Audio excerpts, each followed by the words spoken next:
What's happening, what's happening, what's happening, what's happening, y'all? This is your girl, Tiffany Deni. It is the Tiffany Deni Show on Family Flavors The Slide.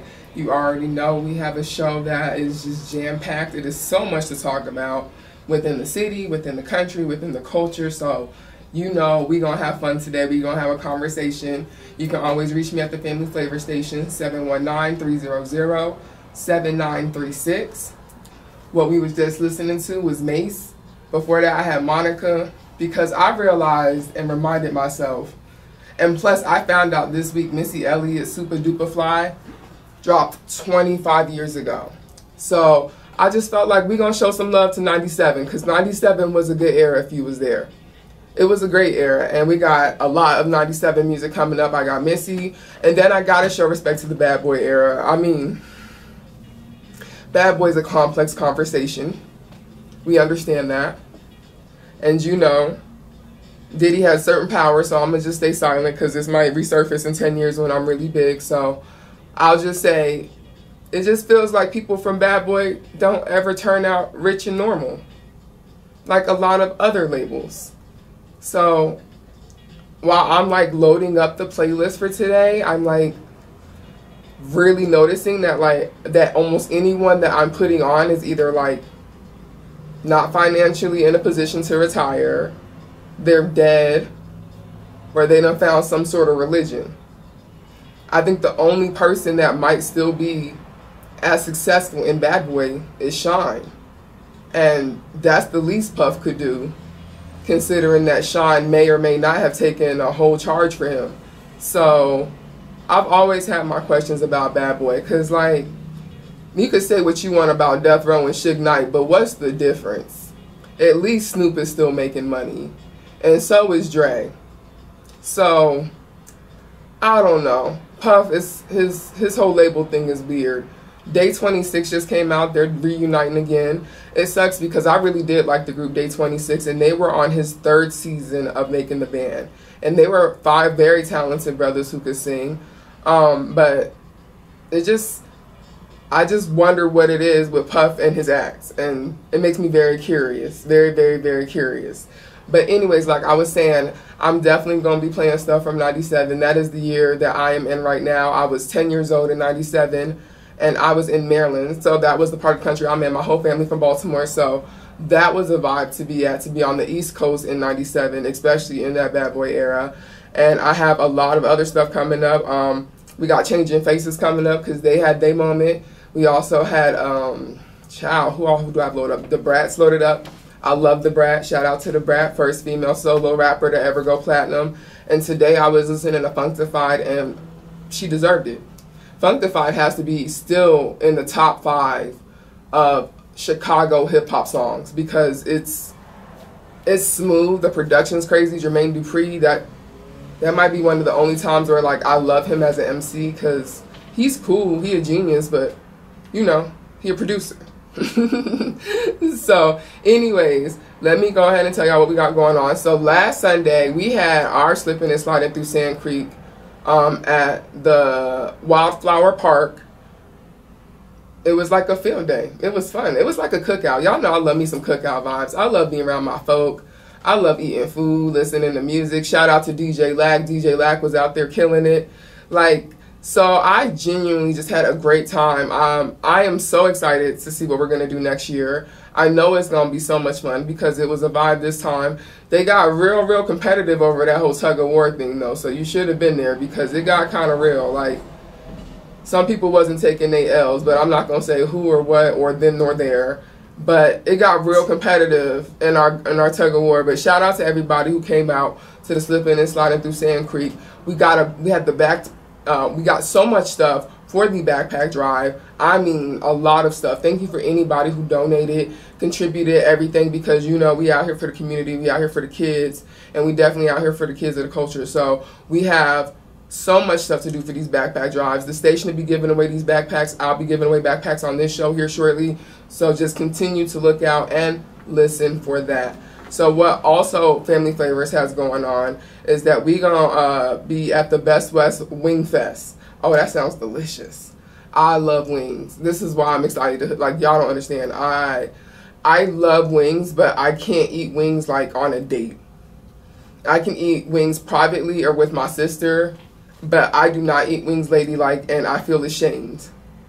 And I know some women are like, oh my God, girl, just be you. No, it's not attractive. It is not attractive. Me eating wings and me eating crab legs is very, very, very unattractive. So I don't want to have to like, it's the pressures. But yeah, I love wings. It's just a little wing thing. It's August 6th from 12 to 8 p.m. And it's going to be at Beer Works on Frontage. So make sure you come out. It's wings, it's beer, it's live entertainment, it's a whole vibe. You know you can hit me up. You know you can hit up the station, 719-300-7936 if you need to know any information about that. But you know I'm going to be there. Family Flavor is going to be there. You just got to say wings and I'm chilling. So I love them all, baby. Medium, spicy, hot. It was definitely one of my biggest pregnancy cravings when I was pregnant with my son 7 years ago, a long time ago. We're done there. Anyways, we also have a town hall meeting coming up in September. I'm gonna make sure to get you more details as I get more details on that. You guys know how I feel about making sure that y'all know what's going on in y'all's community. It's very imperative to know what's going on in your community. We have the elections coming up here in November. You need to make sure you get out. This is an election where we're going to choose a lot of people. We're choosing different state representatives. We are choosing people who are going to be senators. We are choosing treasurers. So this is a very, very important election to get into. And like I say all the time, the mid-election that is between the mid-presidency is the election where I feel like they try to sneak in a lot of the stuff that they don't expect y'all to listen to, and it votes into pass. So you can't play at this moment in this time when it comes to not paying attention to what's going on around you. It's very imperative. So November, make sure y'all get out to those polls. Please make sure y'all vote. We got that coming up. And shout out to Tony Exum Sr., who was also at our field day. You know, he just won for the, I believe, state senator nomination, which is extremely exciting. He's always been out here for us and the community. So shout out to Tony Exum on that. We also have Homeless Not Hopeless. In October, we're going to be out here with some of the people who are without consistent shelter. So you got to make sure that y'all support us for that. Y'all can hit me up for that, and y'all can hit up Family Flavors for more information on that. So that is what the station has going on and what I have going on. You definitely want to make sure that you just stay up with me on my social media, which is Deni the Godmother. And we also have Family Flavors to slide on social media as well to keep track of all the events that we have going on. So like I said, we have the wing thing that's coming up in a couple weeks. And then in September, we got a town hall meeting. In October, we got Hope. I'm going to get this. This is my wildflower. There we go. Pause. Okay. We have Homeless Not Hopeless in October. And then we have the elections in November. I'm going to keep you guys posted with everything that we have going on, with all the information that I know. We also have certain things going on around the state and the city. I know that the 69 Boys are coming July 21st to New Havana. And I don't know, like the 69 Boys, they was a vibe. I should play them if we gonna talk 97. I feel like that may be their era. When did Tootsie Roll? No. Is Tootsie Roll them or is that tag team? No, Tootsie Roll is the 69 Boys. And then they had Woof Woof. I'm going to stop because I don't want to be embarrassing to nobody. Either way, we got Boyz II Men coming July 22nd to Fiddlers. We have a Lowrider Super Show July 23rd. So it's a lot going on in the city. We're having fun this summer. It's been a blast. This has definitely been one of the funnest summers that, if you're part of the culture, I think we've had in a long time. It's just stuff to do. It's positive. It's ways to get out. I think the only thing is just, it's hot, y'all. It is hot. Colorado Springs is not supposed to get this hot. This is almost do the right thing weather. Like, this is crazy. And we don't have fire hydrants like that. So, child, I mean, I appreciate the fact that we getting rain. Thank you, God. I'm not going to complain because this is Colorado. And God, it has a sense of humor. And he could very well just give us some snow. So, I'm going to just go ahead and take these 95, 100-degree days with stride and a smile and sweat. And just remember that God is good. Thank you guys. We got a lot more coming up on the show. I got a lot more to catch y'all up with what's going on in the culture. But you know we got to pay these bills. And we got to go ahead and feed ourselves and take care of our sponsors. So y'all give me a few minutes. We're going to keep it going with the 97 music, the 97 vibes. Because 25 years ago, it was a good time. We had some great times. So keep it locked. You can call the station 719-300-7936. You can hit me up, Deni the Godmother, Family Flavors to Slide. We'll be right back. We are back. I have to get used to this camera. You guys who are listening to the show don't understand there's a camera in front of me. There's a camera in front of me, and I love it because your girl loves a camera. Like, I don't like taking pictures in real life. That's why a lot of people have pictures with me and I don't post them. I'm not a picture girl, but I don't know. Once that camera turns on, I'm just like, hey, let's do this. So I'm trying to get used to the camera for the people who are in front of me right now. But right now, it's just me and my beautiful Trinity in the studio. So it's very like something I'm getting used to is to look at the screen. So thank you guys for that. But we're still listening to our 1997 music, 25 years ago. Albums that dropped 25 years ago. I'm going to miss a whole lot. I already know this, but I'm going to try my best to say what I remember off top. Waiting to Exhale soundtrack is going to be the first one that comes to my mind, because that was back when soundtracks were like the move. Like, y'all remember when soundtracks were like the move? And I have Ladies Night coming up, not tonight, with Angie Martinez and the Brat, Left Eye, Missy, and Kim. And then that song may have been very well bigger than its movie. I had saw the video and I'm like, they're promoting the movie Nothing to Lose. And I really have no idea anyone who can remember this movie. So I am going to watch it and I'm going to do a reaction video for it, because I don't remember this movie. Like, I remember when it came out, but I've never seen it. I don't know anyone who has seen it. It definitely was not one of Martin Lawrence's most successful, but the success that came out that movie was that wonderful female collaboration. And it's crazy to me that it came out 25 years ago. That is wild. That is just crazy. We had Baduism, 1997. That was different. We had AC Aliens, 1997. That was like, the 90s was a vibe. That's just the bottom line on that. Excuse me. The 90s was a whole vibe for the culture. 97 was just a good era. That was definitely when Bill Bellamy ruled the world. I'm showing my age right there, I know, because these youngins don't even know who Bill Bellamy was, and he was that dude back when I was a kid. So shout out to Bill Bellamy. Also, while we were on break, I found out that if you're in Colorado Springs, they are providing free bus transportation for the entire month of August. It is part of the Zero Fare for Better Air program to reduce air pollution in Colorado. So, in their way to try to help us with the Clean Air Act and everything and try to keep the city clean, which Colorado Springs is very notorious for. We're a very clean city. We're one of the most in-shape cities, one of the most thinnest cities, one of the most we care about the outdoors and stuff out here. So with us being that city, they're trying to have this initiative here where we don't have to drive our cars as much. They're also encouraging carpooling and everything else where we don't have to do that. And personally, with gas being $5 a gallon, I'm encouraging carpooling too. But with that being said, when I'm in my car, I'm want to listen to my trap music, then my Clark Sisters, then my 2 Chainz, and then my Beyonce. So I can understand why you don't want to carpool with me, because at any given moment, I'm just going to go into my Gwen Stefani's and you just going to have to be okay with that. So, or No Doubt. Dang. And then side note for Gwen Stefani, I realized this week, she's just the Debbie Harry of this generation. Like, Blondie was a group. Debbie Harry was the front woman. And then Debbie Harry, you know, remember when she had them bars on, was it Rapture? Either way, it's one song where Debbie Harry came with them bars from Fab Five Freddy. And as I was watching and listening to this song this week, all I could think was like, wow, this is just Gwen Stefani in the 80s. It's the prototype. Just like Troop is the prototype for B2K. So, either way, that has nothing to do with my point. So make sure that if you are in the bus thing, if you're okay with buses, that you take the bus. And it's okay. It's $1. I'm going to get y'all prices. I believe it's $1.75 or something for a ride. I'm so sorry that I don't know this. But remember, gas is $5 a gallon. I love Colorado Springs, but we definitely need to work on our transit system. So if this in any way, shape, form, or fashion can help us with the transit system, that would be amazing. I come from Baltimore, and I went to Atlanta, and I went to Seattle, and Colorado Springs is different. It's definitely different. We're a spoiled city, so you don't have a lot of bus riders, but it sucks for the people who really do need to take the bus because the city is extremely spread out. So remember that they're doing free bus rides for the whole month of August for their Better Air initiative. Let's go ahead and try it out. So That is something I found out during the break, and I am sharing it with you all, and I am excited about it.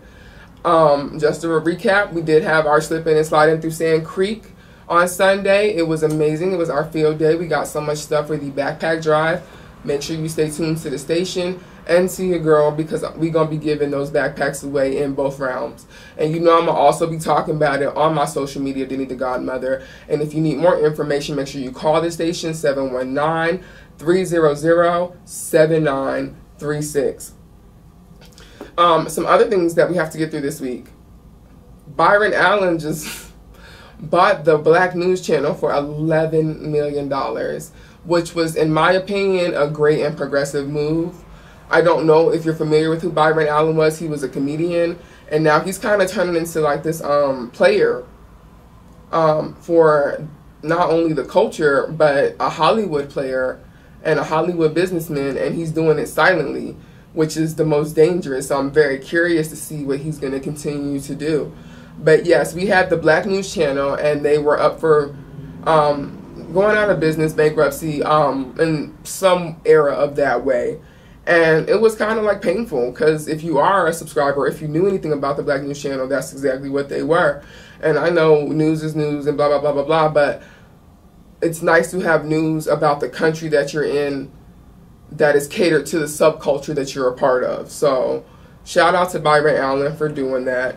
BNC was available, and it looks like it's going to continue to be available in about 45 million homes. They had it in Comcast, Charter, DirecTV, and Allen's goal is actually to double this here by the end of the year. So I'm excited for him. I think he can do it. The previous owner was actually Shad Khan of the Jacksonville Jaguars, and he has invested so much money in BEC. It's looking like around $100 million since the launch of it in 2020. So he hasn't seen much of a return on that. I hope they keep him as an investor or as a partner, because that was a lot of money to put up, to have to sell it for $11 million. Business-wise, I understand it was about to shut down, so shout out to Byron Allen for taking that out and keeping a part of the culture alive. That is what I'm here for. I love the culture. I love being part of the culture, and I think that our culture is absolutely beautiful. And speaking of beautiful parts of our culture, my favorite new show, Abbott Elementary. I love it. They got nominated for Emmys left and right out here. Quinta Brunson got nominated for 3 Emmys. This is her first show. Abbott Elementary was the first comedy to come in on their first season with 100% on Rotten Tomatoes. It's an absolutely hilarious show. It's based off of underfunded public schools in Philadelphia, and it's a mockumentary close to Office style. So shout out to Quinta Brunson for that vision. She's making history being the first Black woman to receive 3 Emmy nominations, and it's amazing because she's from Philadelphia, so shout out to her for putting Philadelphia on. And not only did she get Emmy nominations, but William Tyler James got Emmy nominations. The young man from Everybody Hates Chris, he's on that show as well. And the original Dream Girl, the beautiful and graceful Miss Shirley Ralph, or Dee from Moesha, as a lot of my generation knows her from. She also got an Emmy nomination for this. So I just like seeing when we thrive. I like seeing that in these last few years, Black women have really got to have fun out here in this comedy genre, because sometimes we get a little typecasted to not be funny, and there's a lot of us who are extremely silly. So shout out to Issa Rae, because I feel like she's the one who really kind of kicked down this new wave and new generation of modern females in Black comedy. And then also another reason that I love Quinta in Abbott Elementary is that since she's got this show, she has done nothing but try to give back with her opportunities. So she's been trying to help out with the teachers. She's been out here, she's been out here partnering with charities that are focused on hunger and literacy. So she really has been taking her opportunities here to do better. So with her 3 Emmy nominations, she got nominated for the Best Lead Actress in a Comedy Series, Writing on a Comedy Series, and then the show itself, Abbott Elementary. It's so exciting when we have positive news. And speaking of other positive news, shout out to Deion Sanders. Primetime committed half of his salary with Jackson State University to make sure that their training facility is completed. And that's a big move in many ways. Number one, because it's hard to find people who want to give that level back it's estimated that Deion's salary is around $300,000 a year when he signed in 2020, and he has a 5-year contract. So for him to say this $300,000 and slice it down to $150 to make sure that the boys that he coaches have what they need is a beautiful gesture, and it's impactful, and it's just showing. Prime time has really been showing out in these last 5-10 years, and Deion Sanders was like that dude when I was a kid. He was that dude. He was the prettiness. He was everything. Like, Deion Sanders was genuinely that guy. So to see him be in retirement and continue to be impactful to not only the game, but the culture, and to do something positive with his career and what he's learned has been completely just inspiring. I want to give a big applaud and shout out to Deion Sanders for that. And then we also have Muhammad Aziz, and I know y'all like, who's that? Who's that? Muhammad Aziz is one of the young men who was convicted for the Malcolm X killing in 1966. Now, the Malcolm X killing is very complex within itself as a conversation, and that is one that I cannot render my opinion on publicly, because there is just so many things behind his shooting and so many different avenues. But either way, the fact is Muhammad Aziz had to spend 20 years in prison for a crime that we're finding out he didn't commit. Common story, isn't it? And it's really sad, because it's like, how often are we going to keep hearing these stories about primarily brothers who are getting out of jail for crimes that after 10 years, 20 years, 30 years, 40 years, we're finding out that they didn't do? Look at the Central Park 5. So he spent 20 years in prison for a crime that we find out he didn't commit. So now he's doing what he should rightfully do, and that's suing the city of New York for $40 million. You should. The thing that sucks about that is that every time this country gets mad and wants to lock up a brother for, you know, just looking suspicious or being suspicious, it costs the country and it costs the taxpayers. We end up spending 9 figures a year, roughly between 8 to 9 figures a year, just paying back people who had to go back and sue for their wrongful convictions. But meanwhile, Emmett Till's accuser is still sitting here free, happy, and enjoying her life, or as she claims, she's a victim too because of something, but I don't have time to enter that. So shout out to Muhammad Aziz. It's amazing that you're finally getting out. It's a shame that you had to do 20 years for a crime that you didn't commit. The exoneration came after a 22-month investigation, which is crazy. It took them 2 years to investigate this, to figure out he didn't do it. He deserved that $40 million. He deserved it. It just sucked because it come out the taxpayers' money. And he had to file a 59-page complaint in the U.S. District Court of the New York Eastern District on Thursday. The suit comes months after him and the late Khalil Islam, who was the other well, there were 3 people who convicted. He was one of the other people who were convicted, but they were the wrongfully branded ones, as it was proven in November of 2021. So it's crazy because this is more than a half a century later, folks. Like, 50 years later, we're going to have to pay, as taxpayers, money for a dude that we wrongfully convicted for whichever reason.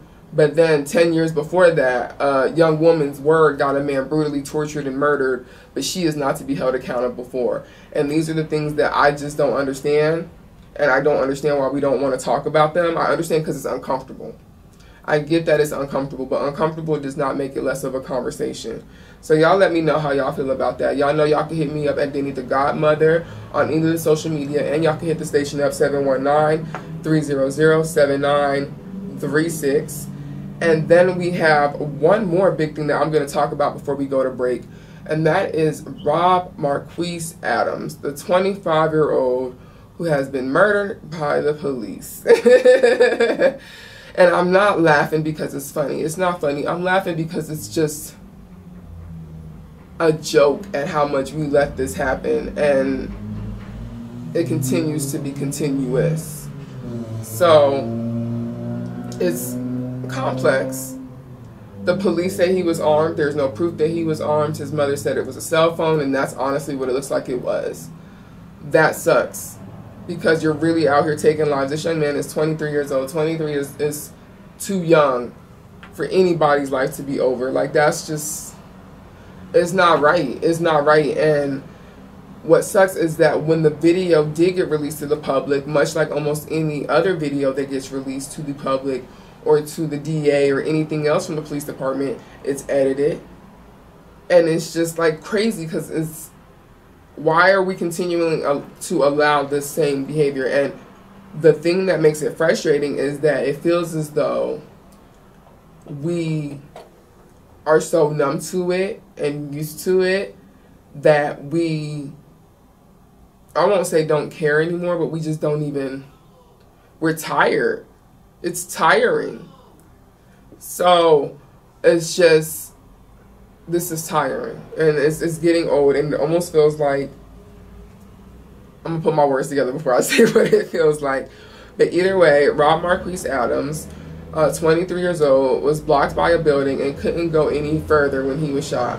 Police said the man was armed, while his mother claims that he had a cell phone.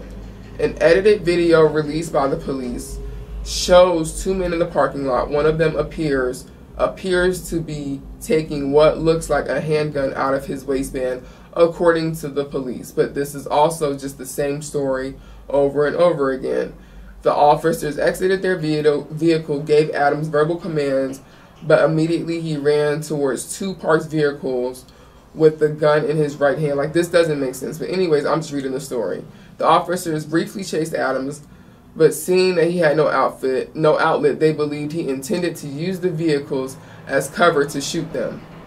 It gives Beverly Hills Cop when at the end the lieutenant had to describe what happened and he just came up with a whole story to cover people. It's just, I don't like things that don't make sense, and it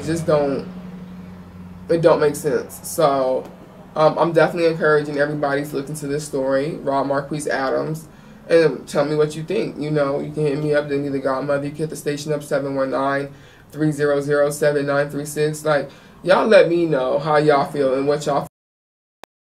Let me know if y'all see the video. The video's out there. It is a bit graphic, and it does capture the shooting. So I'm curious. I'm curious on what y'all's thoughts are, and I'm curious as to what y'all's thoughts are on just this becoming a documented problem, and we're just becoming numb to it, or are we becoming numb to it? So these are things that I am genuinely curious to hear your thoughts about, because police shootings aren't something new in the black community and the brown community. Wrongful arrests aren't anything new in the black community and the brown community. If anything, in the last 10 years, what's been new is just the cameras. Is that it's not our word against theirs no more. It's actually being shown. But now it feels like every week we hear about a shooting, we hear about an injustice, and it's almost borderline to think that we do feel a little numb to it. It's just so many names and so many things that it's hard not to feel like the community is just being numb, because we're not outraged like we used to be, and we're not as mad like we used to be, but we still hurt.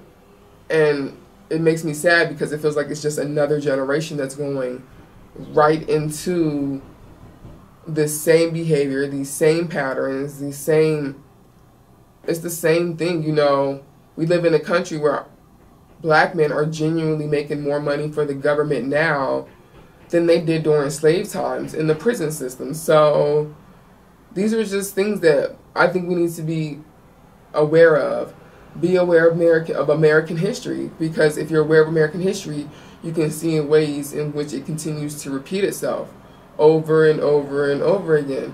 So just make sure we're aware of those things, and make sure you go to this town hall meeting in September.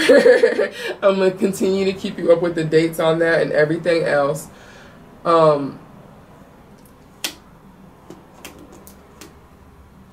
Sorry. Hello? So we're going to go to break, y'all. I'm going to pay these bills. We're going to take care of some things. You know, I'm keeping it going with the 1997 mix. We're going to have so much going on. I got Maya coming up. I got Brandy coming up. I got Changing Faces coming up. We're going to keep it going with this 1997. Y'all keep it tuned. We're going to go pay these bills now. It's your girl, Tiffany Deni. Be right back. Welcome back. It is your girl, Deni the Godmother. We at the Tiffany Deni Show. This is exciting. You know, we always got stuff happening. You can hit me up on Family Flavors The Slide, 719-300-7936. You can also hit with Family Flavors on social media as well. And then, you know, you can hit me up on social media as Deni the Godmother. We are playing all this music from 1997 because I remember that 25 years ago was a vibe. It's crazy because it was 25 years ago, and we were just listening to Foxy Brown, who I thought I was going to be when I was a little girl. She was just everything that I wanted to be, and then some. She had a whole confident vibe. Like, her and Kim was there, but she just had this smoothness about her that was just a little different. She really was like this little thug girl. So shout out to Foxy. She definitely is one of my favorites. And Drew Hill, that was their era. We had the Maze going, because I said you can't, unfortunately, I won't say unfortunately, shout out to the Bad Boy era, but you can't talk about 97 if you're not going to bring up Bad Boy, because that was it, child, right there. Hypnotized drop, and what was it? I think Puff had the longest running #1 hip hop song in the country that year with the joint with Faith with I'll Be Missing You. So yeah, 1997, like I said, My Way dropped that year, Super Duper Fly dropped that year, Changing Faces had a second album that dropped that year. 97 was the vibe, and it's one of my favorite culture years of all time. I have a guest with me right now. Go ahead and introduce yourself, my king. My name is No Leon. No Leon, how are you doing today, boo? I'm good. I appreciate you for stopping in for me today. So I had only a few minutes to talk to you before you came on the show. So we were talking about some of the events and some of the things that you might be trying to put on for the community here. So can I get an idea of maybe a thing or two that you might be thinking about, or that you are executing at this moment to try to get? One of them is actually the First Bite. Okay. I want to do. And what's that? It's basically breakfast for the homeless, less fortunate, you know. Mm-hmm. And as they say, you know, breakfast is the most important meal of the day. So it's like, I feel like if you can catch them right in the morning and take maybe just one of the hardships that they got off, and food being one of the biggest things, if you can eliminate that, then you can probably set them out that day to have a better day. Yeah, you know, or even think a little differently. Absolutely. Than they would if they, one of the main things they had to think about was filling their stomach. You know, like one of the ladies that I gave a box to, she told me, she like, I haven't eaten in 2 days, and the last thing I ate was a donut. Which is quite empty. You know, and it's like, I'm hearing that, and I'm like, especially when you are fortunate and you did have your breakfast that morning. You see what I'm saying? And 100%. And it's like I doing it. What it did, it was like it gave me a sense of, because I tell people, be appreciative and grateful. You know, like, not all help is always monetary. That's real though. You know what I mean? Like, that's very real. And that's the first thing people think when you call and you use that word, I need help. You think money, and sometimes it's not. It could be time. It could be an ear. Just an ear. A shoulder. Yeah. Like, listen, just come and just give me somebody that I can be around for a couple hours that might be able to take my mind off of something, you know? So I have a couple questions off of the project, and can you say what the project is one more time? First Bite. First Bite. So the first question I have is, why is this a passion to you? Why is the homeless a passion to you? Is there a certain way that rings for you, or is it just a thing that you know is a problem in our country that we have to fix? What it is it's not just the homeless, right? Okay, so, or less fortunate. Yeah, it's not even just them. Like this, like everything that I'm doing, that's setting the foundation for the bigger picture. Which is for you? The bigger picture is to remasculinate the world. Okay. For the real men to actually be able to speak again and not have to be called names or belittled because of what we their feel. Masculinity. And that's it. And I will agree with you. This does seem to be a weird time, especially with many of our of the culture where they're kind of being pushed to not be as masculine. I think part of that is both. I think it's two sides to that. I think of the Joe Jacksons of the world, and I think of the men who, unfortunately, all the way up until about, I'd say, the 80s, men were put into especially black men were put into a very hyper masculine situation. And I think because of that, the result we have of that is a lot of children and grandchildren who are products of men that were hyper masculine. And now we don't know the balance in a sense.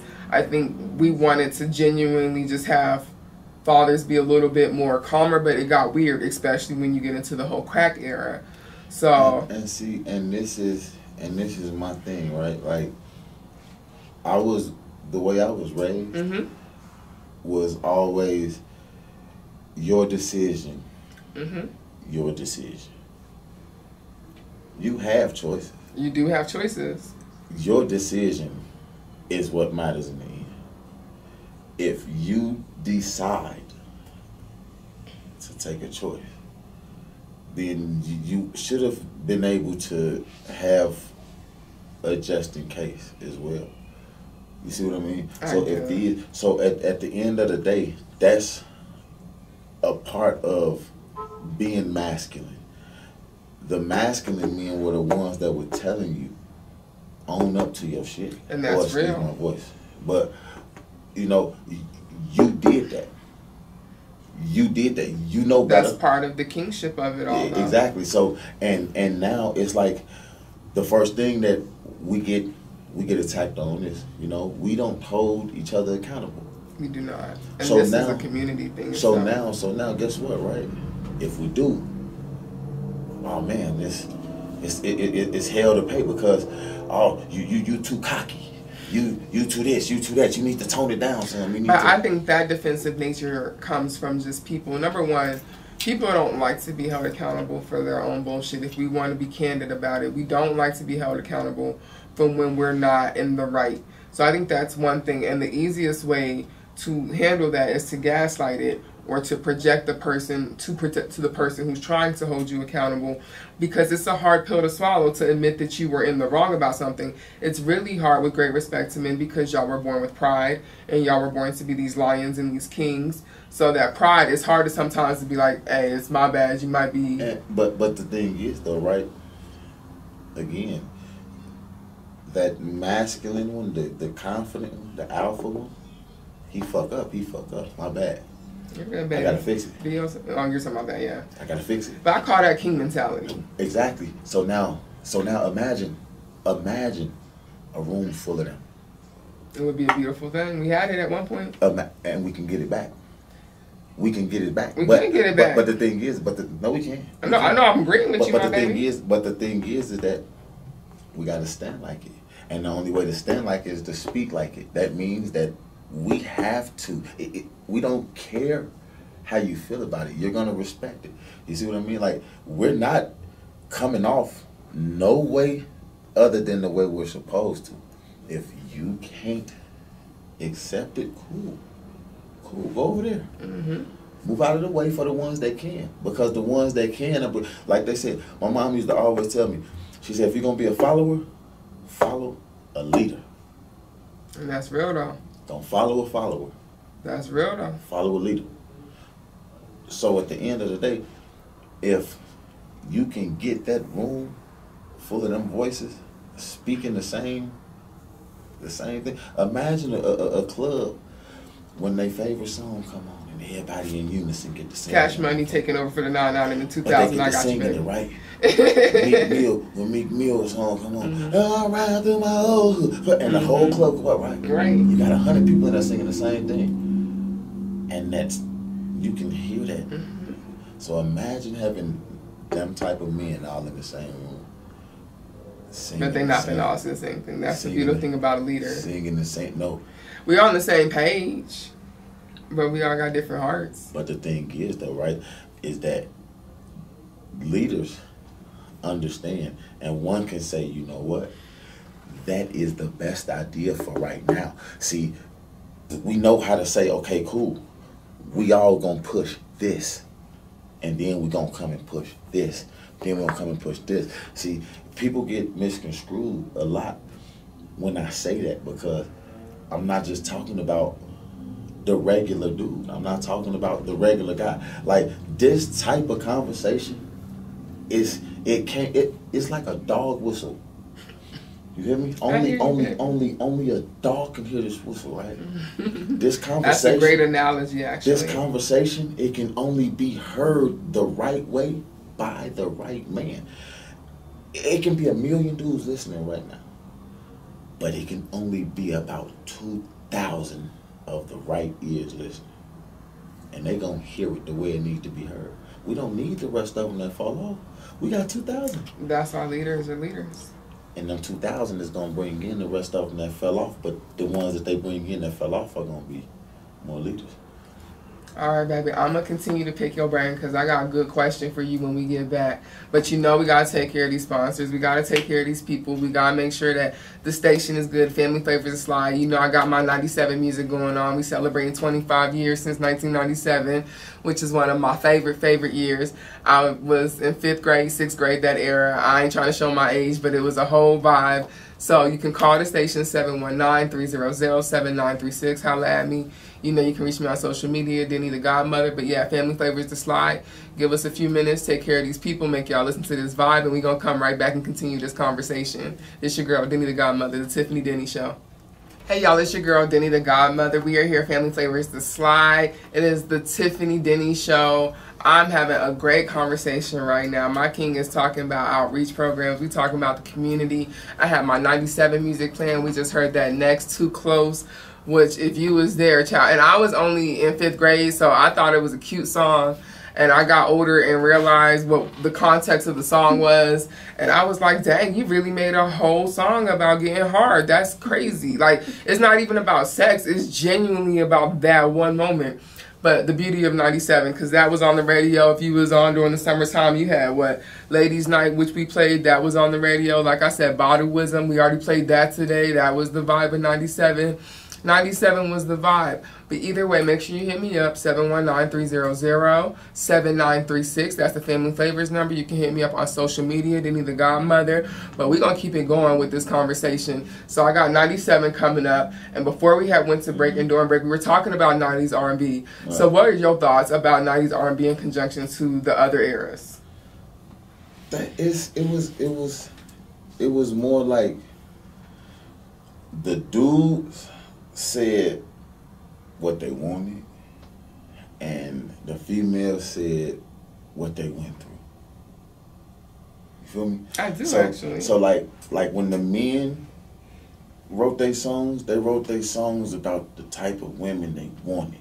Some of them had a few, you know, heartbreaking kind of here and there, but that wasn't genuinely what it was about, because still, you know, we can't come off as being the I feel like we went through like a transition in the mid-90s though. Like that early 90s when we was coming off New Jack Swing, it was a lot more vulnerable. I feel like, especially with men, but once we got closer to the century, it definitely felt a little bit less vulnerable. And this is what I'm saying. So now it comes to us rapping about, like, you got this, for instance, you know what I'm saying? And you dancing too close. And, yeah. You see what I'm saying? So it's even inside of it, it's telling you, like, hey, I don't got a problem with it, though.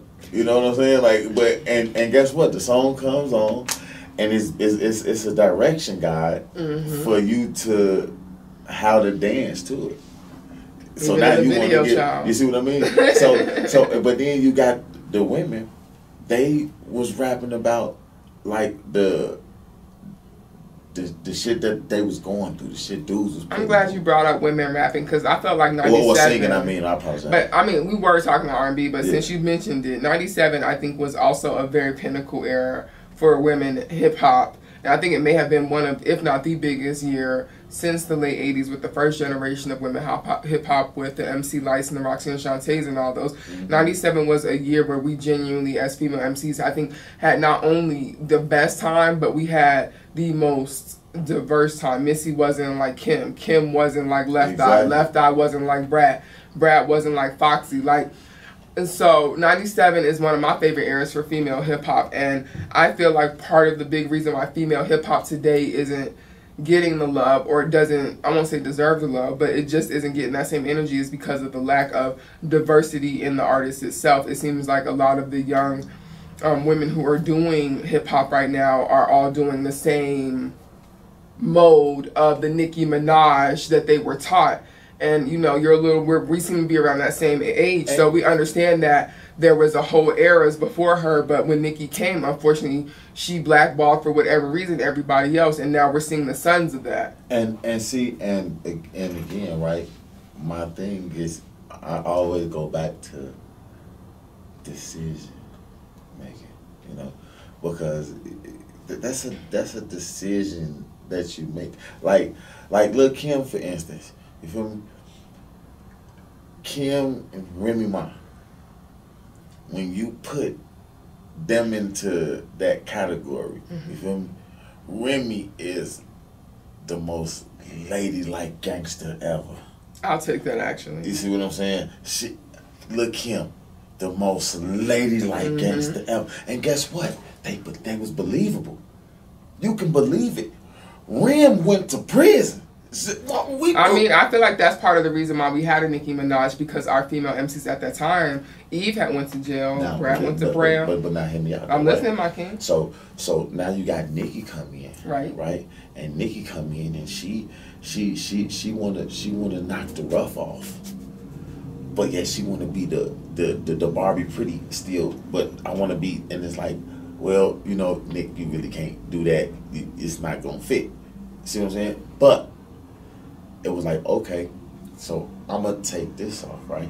But then Cardi came in. And Cardi hit you with the ratchetness, right? And then you had the ones that came through with their ratchetness, right? So now you got a battle of the Cardis and the battle of the Nickis, right? Now, with these being them, you got Mago slide in. See what I'm saying? Then you got Lotto come through the door, right? Now, they get to changing it because Lotto talking her shit. I love everybody that you named, though, in their own way. And see what I'm saying? So now, I think the only thing that sometimes I have an issue with when I talk about diversity is like when I say, like, it just seems to be everybody still got to shake their ass. But now that was what I was going to get to. I'm listening, baby. The one thing they all did that they all had in common. What was that? And I don't mind shaking the ass artist. Like I said, I was a Kim fan, I was a Foxy fan, but I appreciated the diversity. I appreciated that I had other MCs to look up to. But what I appreciated is look, Kim can get on them videos and sit down, sexy than her mother. Kim was just that person, especially back in the 90s. Kim didn't get up there and be shaking and all that. She was sexy. She was just bad. The wigs, come on, man. I say all the time, Kim and her hardcore poster was the same thing as them white boys with that Farrah Fawcett poster. So everybody had that hardcore poster. And that's what I'm saying. So it's like, but now you got to think about it, right? Everybody lies. But it feels like that's what we want as a not me and you specifically, but it feels like almost as a culture. We want to be lied to. We want to be told that, you know, women need to be shaped this way. Men need to make this much money. Like, we want to be we want to be lied to. We don't like the truth. See, and this is the thing when I say that, because I look at it and I say, when they lead, so they lead with the ass. You feel me? And it's like all the girls that want ass, watch it. All the ones that don't want to know how to shake ass, watch it. Right? But see, that's not who they targeted. It's targeting us, right? Because they think that's what we want. It's ass, right? So then, you got everybody just throwing that ass around. Now, I think it's more complex than that, in the sense of, I don't think it's that them and the artist specific. I don't think Lotto, Meg, like those artists particularly think that that's what men want. I think that the people that they're signed to, who are men, are telling them that that's what they should do. I mean, true, but at the same time, especially if you're signed to QC, QC sexualizes all of their female artists. And this is, and my thing is that there is a target audience for that, but it doesn't appeal to the masses. You see what I mean? Like, and then I think it's a trend thing too. And that's it. Like, and I'm more of a person of lyrics. I don't really care about. And that's dope. And the thing that's different about that is that for those of us who are a little bit more grown, right, we do care for that more in production and the overall composition of the song and all of that. That's it. And that's dope because we have the spending power for it. But with that being said, you have to understand that certain people, their lane is the pop music. And while their audience doesn't have the spending power, their parents do. Right. Right, and see, and so it's not, it's very complex. You know, I go back to, I don't know if you remember in the 90s when Sinbad had music festivals, but when I think about it from a business standpoint, I'm like, of course you're targeting people who are in their 30s, 40s, 50s right now, because that is where the spending power is out. You have that money at that time, but when you're younger, it's about appealing. And on top of that, we're not talking about straight hip-hop or straight R&B when we have this conversation. We're now getting into the hip-hop pop genre and the R&B pop part of it. Right. And I thought, but like, to me, I just always felt like that it was the way that they, how can I put this? It's like saying, hey, this is the ghetto, right? But this is the part of the ghetto where you can walk to the store. This part of the ghetto, you got to drive. So it's like, you see what I'm saying? That's so West Atlanta versus South Atlanta. Right. So it's like hip hop, pop. You know what I'm saying? R&B, pop. Because the reason that I have to differentiate that it's not just you. It's not just you. I mean, not just us, but we have to differentiate that is because, number one, if you're from an era that was pre-2000, then your perspective of our culture and the music and the direction in which it went and came, I think, is going to be different. Right. But also, I think I have to put it in a pop genre because, and this is another reason why I go back and forth with Puff, because right around this era here in 97 is right when we started realizing how much money our culture could make. Right. And that also was a door we couldn't unclose once it was opened. And right around the time, Puff, and the reason I say him is because he was the one who really turned hip-hop to the pop culture. Right. He was the one who really turned this hip-hop thing into a check. True. And so that's why I name him like that. So I think hip-hop has become diluted. I think R&B has become diluted. Oh, yeah. Because people are out here for this check, and I respect that. But one thing that the King Bernie Mac has always taught me is that when you do what you love, the check is just going to come. It's going to come. It's going to come. And that's why I said, right, like, with what I was talking about, you know, you can't flag nothing in front of a real one face and get them to do what you want them to do. Of course not. They're not, but we get older and we realize that the real ones and the leaders are very much far and few between in conjunction to the followers. There's a reason why there's 100 sheep in one leader. And this is why that is a narrative that has not been proven, in which case until it comes a time where we can say, yeah, it was done and it can't work. Because if you ask me, the Million Man March was proof that we can come together. Oh, we can come together, baby. We can come, and that's. But I respect the fact that the Million Man March also was a bunch of followers following our leaders. And that's what I'm saying. But you know, but the Million Man March is a beauty. I'm gonna bring you on the show again because we're gonna have these real conversations. All right, but y'all know because we're getting caught up here. We still gotta pay these bills. We still got sponsorship. So let me stay focused, y'all. So we gonna go pay these bills. I got the 97 vibes going, so you know I'm gonna keep that 97 music flowing. We gonna keep this conversation going, and we got a few more minutes. You know the show go off at 9, so we gonna come back. We gonna have a couple more questions that I'm gonna pick my baby's head with, and we gonna get more into what he got going on. We gonna close out here and everything else. So y'all let us pay these bills. Is in the Godmother, the Tiffany Deni Show, Family Flavor, 719-300-7936. We'll be right back, y'all. Hey y'all, it is your girl, Tiffany Deni, the Godmother. We are at the Tiffany Deni Show. We are having a good time having culture talks, which is my favorite thing to do. I am in 1997 right now with the music. We just played Brandy Sitting Up in My Room. That was from that Waiting to Exhale soundtrack.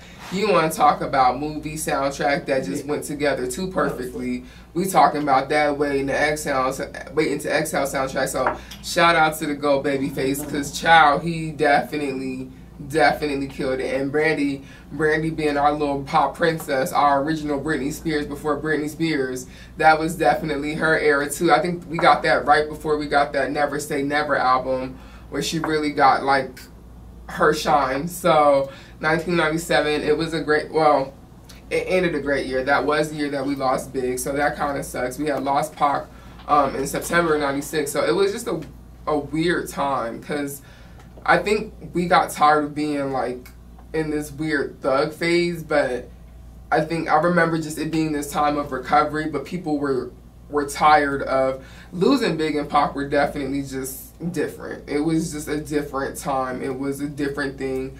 And even to this day, hip hop, I don't think, has dealt with a culture shock and a culture impact as well, as much as losing those two people within a 6-month period. So 97 started off a little crazy because we lost Big in March of that year, but you know, we turned it around, and it ended up being another fun era for hip hop and for R&B, so, and for the culture. So shout out to that. You know, we mourned, and then we remember what we were about, and that's our own culture and the fun of our own culture.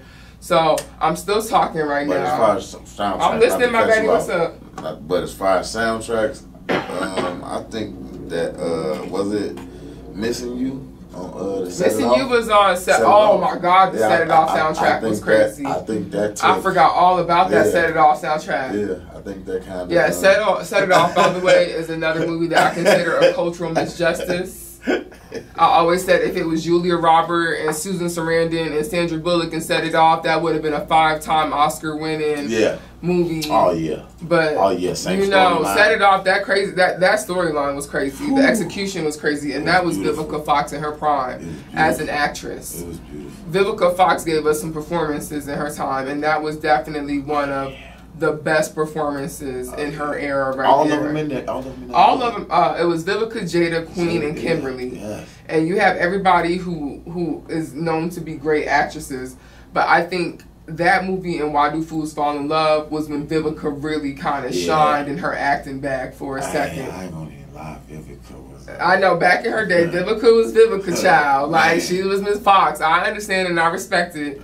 I am understood. Every time I watch Why Do Fools Fall in Love, I'm like, Lorenz Tate really had a movie with Halle Berry, Vivica Fox, and Leela Rashawn. The man was. Like, shout out Lorenz Tate. You know, because also in 97, we also had Love Jones. A sex scene with Jada, bro.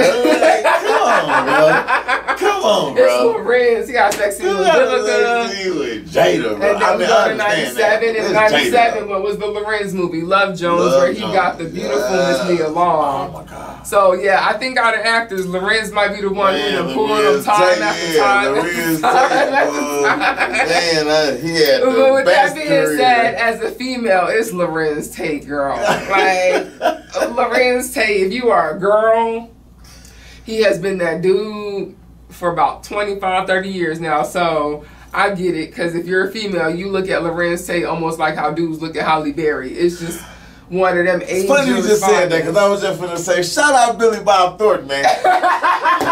Yeah. You are a whole aggravation for that record. He did what he was. Shout out my dude. Oh, poor Holly. She was Letitia. Man. That's how you already know that role wasn't nothing. Not that her name was Letitia. What? Child. Hey, you want to know what was an underrated movie that they don't fuck with? That Snake Moan movie?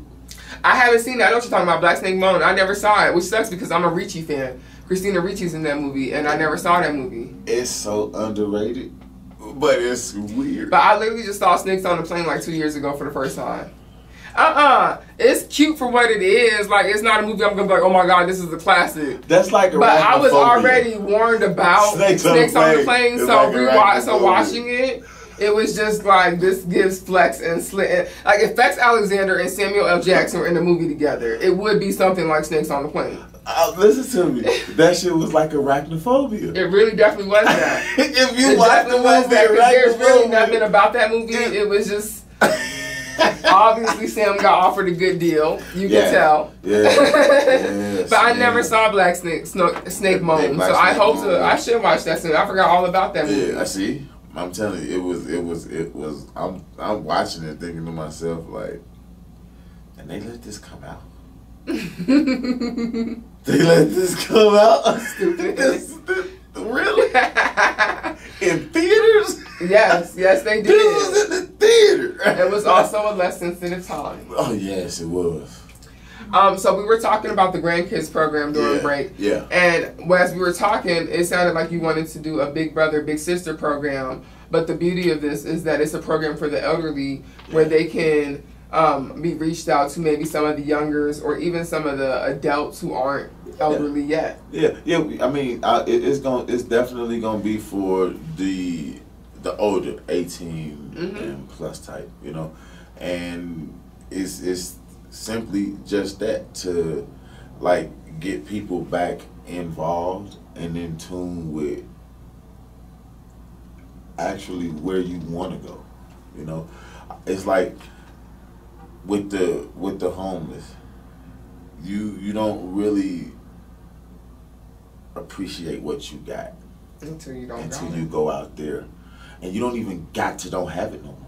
Just go out there with them, and they don't got it, and they be making do, and you see what a bottle of water means. Mm-hmm.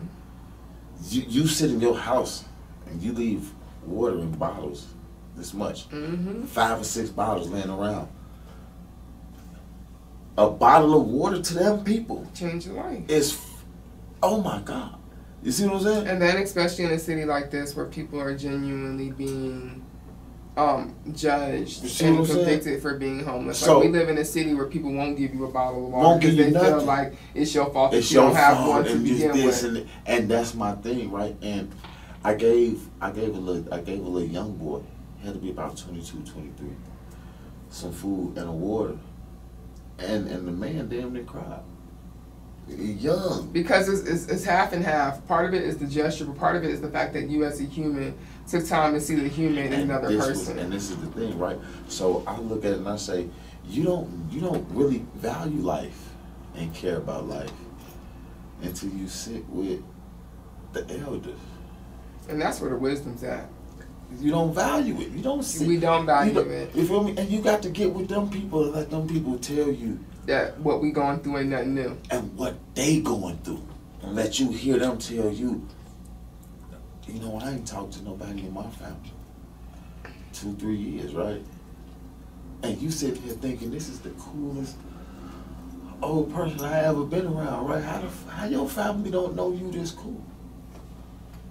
There's levels to that. You see what I'm saying? So it's like that's just the biggest part of, like I said, the whole movement, period, and you know, remasculinating the world and saying, and you know, I definitely feel this is what needs to be done.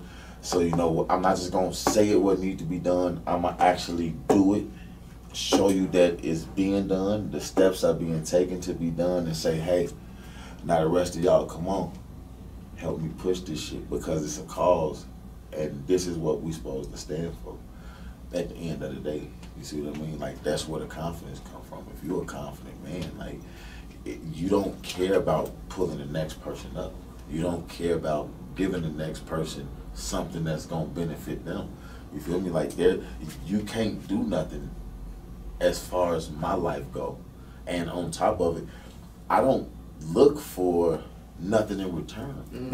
Like the flesh, like a person's flesh can never give me what I'm gonna get from upstairs, you know. So I don't want nothing in return from you. I just want the gratification. You see what I'm saying? When I go talk to that man, and I tell him, hey, and he gonna know what was real and what wasn't. I did what you told me to do. You feel me? Like my life is the GPS was set by him. I didn't say where I was going. I just follow the fucking purple shit when it pop up. So I'll be idle until I hear a bing, and when I do, I see which way I'm supposed to go. I might go that motherfucker. You feel me? And the way right now is period. I know I'm not the only one, and it's plenty of them. We fed up.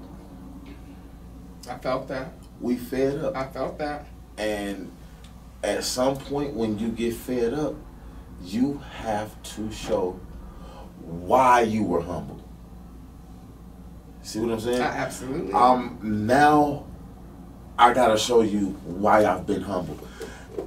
And after I show you, I can go back to being humble because I shouldn't have this problem again. Absolutely. You see what I'm saying? But if it ever was to present itself again, you know, I don't have a problem with handling it either.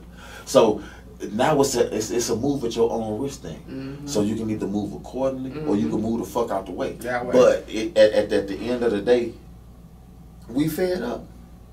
We fed up. We tired of saying what is going on, and we being rebutted with how you feel. That's real. And that's a conversation in itself, my king. And we're going to talk about that next time you come through. We definitely going to talk about that feelings over logic thing, especially when it comes to this culture and community. Now, it's becoming time for us to wrap up. So, my baby, where can they find you at? If you got things going on, go ahead and let us know what's going on real quick. You can find me wherever we are building it. Not no social media. It's okay, my baby. You're not going to get me on social media. I already told you, you're going to come back, so I'll make sure I'm going to have it posted up when it's time for you to come back. You're not going to get me on social. Now, the business, though.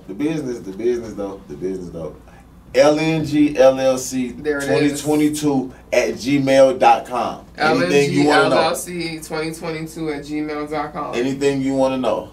Anything you want to know. But the social media, I got a TikTok, but y'all don't want that. We'll get it next time.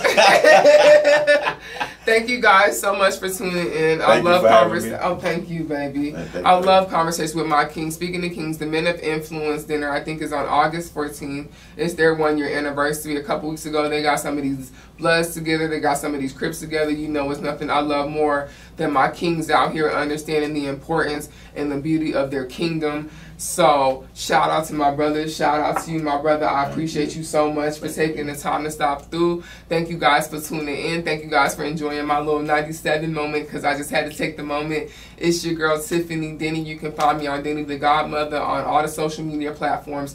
And you can also call us Family Flavors The Slide, 719-300-7936.